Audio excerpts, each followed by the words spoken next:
আজকে বানাবো চানা মশলা। সেটার জন্য কি কি নিয়ে নিতে হবে সেটা দেখে নিই চলো। তো নিয়ে নিয়েছি একটা পাত্র, তার মধ্যে ছোট একটা কাপ নিয়েছি, কাপের 2 কাপ নিয়ে নেব চানা, মানে ছোলা, যেটা কালো ছোলা আর কি। তো এটা নিয়ে নেওয়ার পর এর মধ্যে দিয়ে দেবো গরম জল, মানে খুব বেশি গরম নয়, হালকা গরম জল, যেটা দিয়ে সারা রাত এটাকে ভিজিয়ে রাখবো, মানে খুব ভালো করে নরম হয়ে যাবে। নিয়ে নিলাম একটা টমেটো আর একটা পেঁয়াজ, একটা পেঁয়াজই হয়ে যাবে, টমেটোটা পুরোটা লাগবে না, কিছুটা লাগবে, সেটা দেখাচ্ছি। দেখো ছোলাটা সেদ্ধ করে নিয়েছি, সেদ্ধ করেছি চা পাতার জল দিয়ে, সেদ্ধ করার সময় সেদ্ধ করেছি, এবং দেখো খুব সুন্দরভাবে সেদ্ধ হয়ে গেছে। আর যখন সেদ্ধ করা হবে তখন প্রেসার কুকারে যতটা চানা থাকবে তার থেকে 2 আঙুল বেশি জল থাকবে। তো দিয়ে দিলাম কড়াতে তেজপাতা, ছোটো এলাচ আর দারচিনি ফোড়ন হিসাবে। এটা একটু ভেজে নেব। ভেজে নেওয়ার পর পেস্ট করে রাখা পেঁয়াজটা দিয়ে দিলাম। পেঁয়াজটা খুব ভালো করে নাড়তে হবে এবং ভেজে নিতে হবে, যাতে কাঁচা পেঁয়াজের গন্ধটা একদমই না থাকে। এটা তোমরা জানো, আমিও সব সময় বলি। তো পেঁয়াজটা কিছুটা ভাজা হয়ে গেছে। তো দেখতেই পাচ্ছ পেঁয়াজটা ভাজতে একটু সময় লাগে। এবার দিয়ে দিলাম 1 চামচ আদা রসুনের পেস্ট, তারপরে দিয়ে দিলাম নুন। নুন প্রয়োজন মতো দেবে, পরে লাগলে আবার দেওয়া যাবে। তো পুরোটা দিয়ে ভালো করে মিশিয়ে নিলাম। এবার দিলাম 1 চামচ হলুদ। মশলাগুলো একে একে যোগ করব। দিয়ে দেবো 1 চামচ লঙ্কা গুঁড়ো, 1 চামচ কাশ্মীরি লঙ্কার গুঁড়ো, আর 1 চামচের একটু বেশি ধনে জিরে আর শুকনো লঙ্কা দিয়ে যেটা আমি মশলা করে রাখি সেইটা। তো এই পুরো মশলাটাকে খুব ভালো করে মিশিয়ে নেব, তারপরে কষে নেব খুব ভালো করে। মশলাটা দেখো আস্তে আস্তে কষা হয়ে যাচ্ছে, এবং এর মধ্যে দিয়ে দিলাম অল্প জল, যাতে মশলাটা পুড়ে না যায়। এটা সবসময় আমি করে থাকি। তো মশলাটা তো সবসময় খুব ভালো করে রেডি করে নিতে হবে যতক্ষণ না তেল বেরোচ্ছে, নাহলে কাঁচা একটা গন্ধ থেকে যাবে।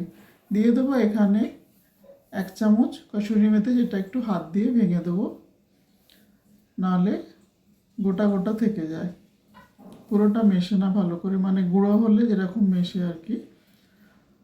তো পুরো মশলাটা দেখো অনেকটাই রেডি হয়ে এসছে। এবার যে ওই চানা সেদ্ধ করা জলটা আছে, যখনই ইউজ করব ওই জলটাই ইউজ করব, কারণ ওটাতে রঙটাও ভালো হবে এবং ওই জলটা হেলদিও, কারণ চানার জল ওটা, সুতরাং ওটা কখনোই ফেলে দেবে না, ওটা দিয়ে পুরো রান্নাটা হবে। মশলাটা অনেকটাই রেডি হয়ে গেছে, দেখো এবার পুরো রেডি হয়ে গেছে, তেল বেরিয়ে গেছে। দিয়ে দিলাম অল্প চানা। চানাটা অল্প দেওয়ার পর এটা একটু চামচ বা খন্তি দিয়ে একটু ভেঙে দেবো, মানে মিশিয়ে দেবো অল্প, একদম যে পেস্ট করে দেবো তা নয়, অল্প ভেঙে দেবো আর কি। এইভাবে করে নেওয়ার পর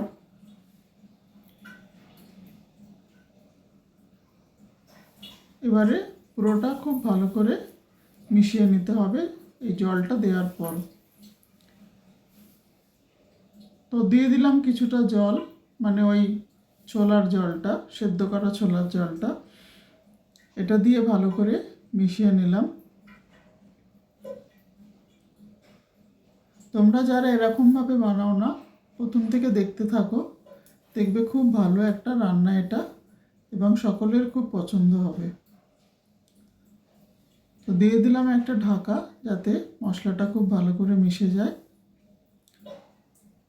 মশলাটা খুব ভালো করে মিশিয়ে গেছে। এবার দিয়ে দেবো 3টে বা 4টে কাঁচা লঙ্কা, যে যেরকম ঝাল পছন্দ করো, দরকার হলে তোমরা আরও বেশিও দিতে পারো, কোনো অসুবিধে নেই। দিয়ে দিলাম আমচুর পাউডার 1/2 চামচ, এটা ভীষণ দরকার, কারণ একটু খাট্টা পানের জন্য খুব ভালো লাগে এই ছোলার ক্ষেত্রে আমচুরটা। তো সেখানে এই জন্য আমচুর পাউডার দিলাম। দিয়ে দেবে এবার পুরো ছোলাটা। ছোলাটা প্রচণ্ড ভালো করে সেদ্ধ হয়ে গেছে। এটা খেয়াল রাখতে হবে ছোলাটা যেন বেশি সেদ্ধ না হয়ে যায় বা আবার কাঁচাও যেন না থাকে। তো ছোলাটাও একটু খুন্তি দিয়ে চেপে চেপে দেবো। পুরোটা যে ভেঙে দেবো তা না, একটু জাস্ট চেপে চেপে দেবো, যাতে পুরোটা খুব ভালো করে মিশে যেতে পারে। দেখবে তোমরা জলটা দেওয়ার পরও কত সুন্দর থাকবে। তো দিয়ে দেবো এবার পুরো জলটা, যতটা সেদ্ধ করা জল ছিল, ছোলা সেদ্ধ করা জল ছিল, পুরোটাই দিয়ে দিলাম। এবার এটাকে ভালো করে নাড়িয়ে দিয়ে ফুটতে দেবো। খুব বেশি গরম হয়ে গেলে তখন গ্যাসটাকে কমিয়ে ঢাকা দিয়ে রেখে দিতে হবে। ঢাকা দিয়ে প্রায়, নুন একটু দিয়ে দিলাম কারণ নুন কম হয়েছিল, ঢাকা দিয়ে প্রায় 15 মিনিট মতো রাখতে হবে, একদম গ্যাসটাকে কমিয়ে দিয়ে, যাতে খুব ভালো করে মিশে যায় মশলাটা এবং উপর থেকে দেখবে তেল বেরিয়ে আসবে। তেল কিন্তু আমি খুব বেশি দিইনি, কিন্তু পুরোটা রেডি হয়ে যাওয়ার পর মশলার সাথে তেলটা বেরিয়ে আসবে। দিয়ে দেবো এবার ফ্রেশ 2 চামচ টমেটো পেস্ট দিয়ে পুরোটা খুব সুন্দর করে মিশিয়ে নেব। নিয়ে আবার মিশিয়ে নেওয়ার পর আবার ঢাকা দিয়ে দেবো। মাঝে মাঝে খুলে নেড়ে দিতে হবে, কিন্তু 15 মিনিট মতো ঢাকাতে এরকম গ্যাসটাকে কমিয়ে রাখতে হবে। তো দেখো হয়েই গেছে, পুরোটাই হয়ে গেছে। এখন শুধু একটু ঘি দিয়ে বাকি মশলাগুলো দিয়ে তড়কা দেবো, একটু সেটা দেখাচ্ছি। বসিয়ে দিলাম একটা প্যান, এর মধ্যে দিয়ে দেবো 2 চামচ ঘি। তোমরা যদি চাও এর থেকে বেশি ঘি দিতে পারো, আমি আজকে একটু কমই দিয়েছি। এর মধ্যে দিয়ে দেবো এবার কুচিয়ে রাখা 1 চামচ রসুন। এগুলো সমস্ত কিছু সুন্দর করে ভেজে নেব, তারপরে ছোলার মধ্যে যোগ করব। তো রসুনটা আগে ভেজে নিচ্ছি। একটু লাল করে ভেজে নেবো একদম রসুনটাকে। অপূর্ব সুন্দর গন্ধ বেরোচ্ছে। দিয়ে দিলাম একটু কসুরি মেথি, হাফ চামচ দিলাম। আর দিয়ে দেবো কাশ্মীরি মির্চ হাফ চামচ, সব অল্প করেই দেব। গরম মশলা 1 চামচ দিয়ে দিলাম।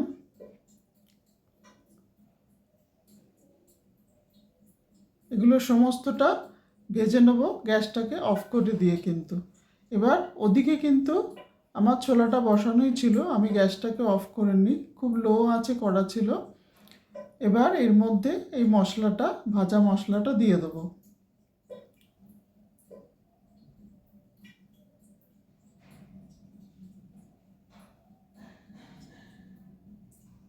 দিয়ে পুরোটা ভালো করে মিশিয়ে নেব। আর কিছু দেওয়ারও নেই, আর কিছু করারও নেই, সব দেওয়া হয়ে গেছে।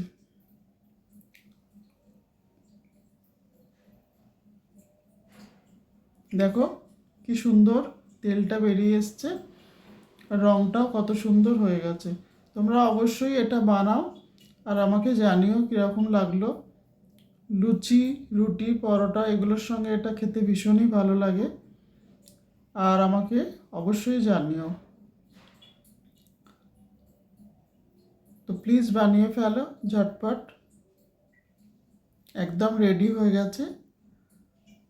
গ্যাসটাকে এবার বন্ধ করে দেবো। Thank you.